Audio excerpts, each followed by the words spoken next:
અષાઢ સુધી એકાદશીથી કારતક સુધી એકાદશી આ 4 મહિનાના સમયને ચાતુર્માસ કહેવામાં આવે છે.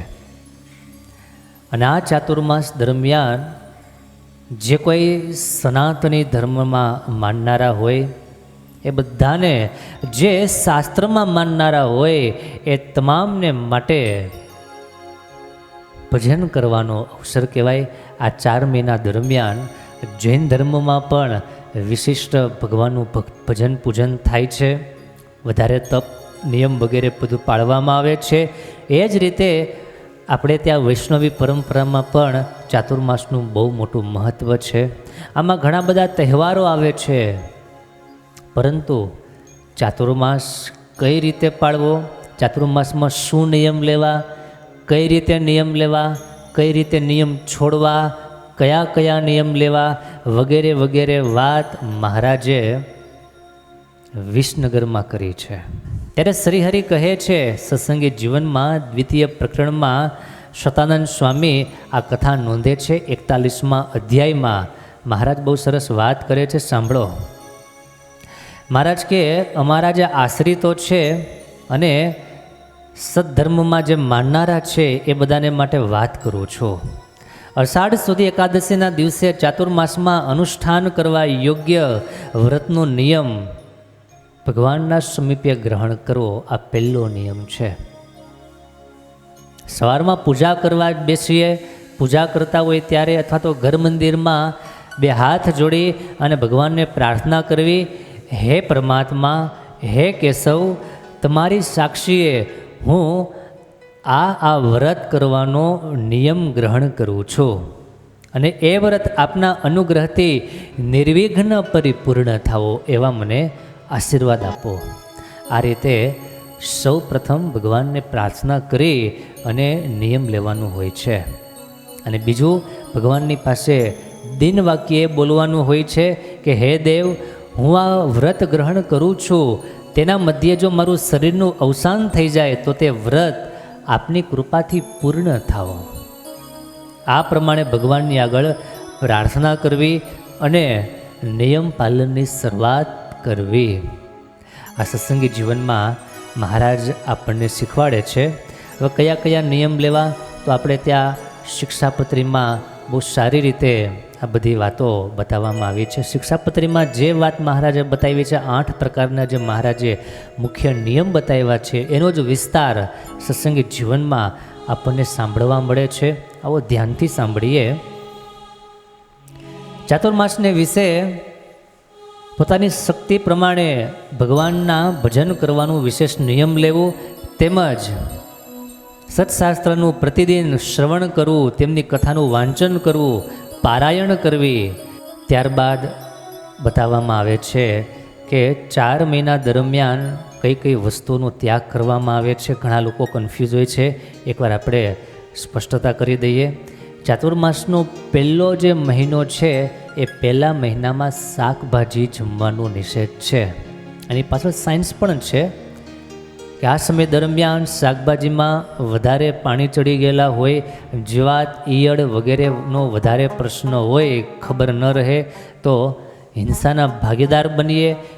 તો આ પાપથી બચવા માટે શાસ્ત્રકારોએ મર્યાદા બાંધી છે કે પહેલા મહિને શાકભાજીનો ત્યાગ કરવો, બીજા મહિને દહીંનો ત્યાગ કરવો, ત્રીજા મહિને દૂધનો ત્યાગ કરવો અને ચોથા મહિને કઠોળનો ત્યાગ કરવો.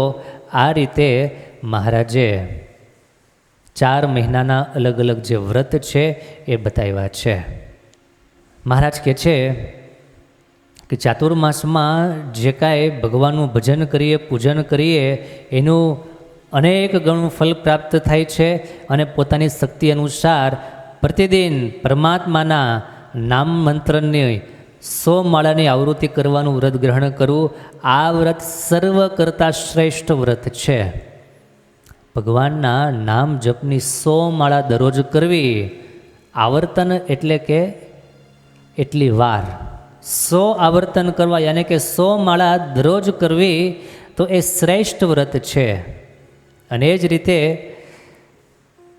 ભગવાનની પ્રદક્ષિણા કરવી, ભગવાનને દંડવટ કરવા વગેરે જે વ્રત છે એ પણ સારા વ્રત છે. તેમજ નિરંતર કામ ક્રોધાદિક દોષોનો ત્યાગ કરવો. જનરલી આપણે એવું જાણીએ છીએ કે પ્રદક્ષિણા, માળા, દંડવટ એ જ માત્ર નિયમ છે એવું નથી. માત્ર ભગવાનનું પૂજન કરવું એ જ એકમાત્ર નિયમ નહીં, પણ સત્સંગી જીવનમાં મહારાજ કહે છે કે કામ ક્રોધાદિક દોષોનો ત્યાગ કરવો, મિથ્યા ભાષણ ક્યારેય કરવું નહીં, ખોટું બોલવું નહીં, કામ ક્રોધમાંથી નિવૃત્ત થવું, ક્રોધ કરવો નહીં, તથા જાણી જોઈને જીવ પ્રાણી માત્રની હિંસા ક્યારેય કરવી નહીં, બ્રહ્મચર્ય વ્રતનું પાલન કરવું, અહંકારનો ત્યાગ કરવો, તેમજ ગેડા, ચીકણા, ખારા પદાર્થો જમવા નહીં, અને ભગવત પૂજનની સાથે આ તમામ વ્રતોનું શક્તિ પ્રમાણે સામર્થ્ય અનુસાર પાલન કરવું, તો એનાથી પરમાત્મા ખૂબ પ્રસન્ન થાય છે. આવું સત્સંગ જીવનમાં સદાનંદ સ્વામી ખૂબ સરસ નોંધ આપે છે. જ્યારે ચાતુર્માસ પૂર્ણ થાય અને ત્યારબાદ કઈ રીતે વ્રતને પૂર્ણ કરવું એની પણ એક વિધિ આપવામાં આવી છે. જેનું કુળતા હોય એ અવશ્ય નિયમ લેજો, પણ નિયમ લીધા વગર રહેતા નહીં.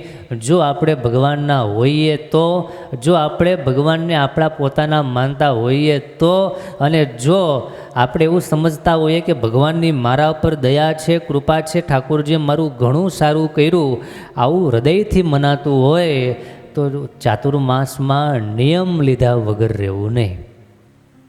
આ સમજાય એવી સાવ સ્પષ્ટ વાત છે. તો 4 મહિના વ્રત પૂર્ણ કરીએ અને કારતક સુધી દ્વાદશીની તિથિએ ચાતુર્માસ પૂર્ણ થાય.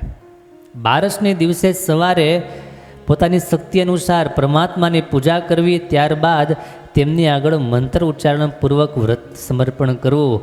હે દેવ, હે પ્રભુ, આપની પ્રસન્નતાને અર્થે કરેલા આ વ્રતમાં જો કાંઈ ન્યૂનતા રહી ગઈ હોય તો તે પરિપૂર્ણ થાવો અને મારા ઉપર પ્રસન્ન થાવો.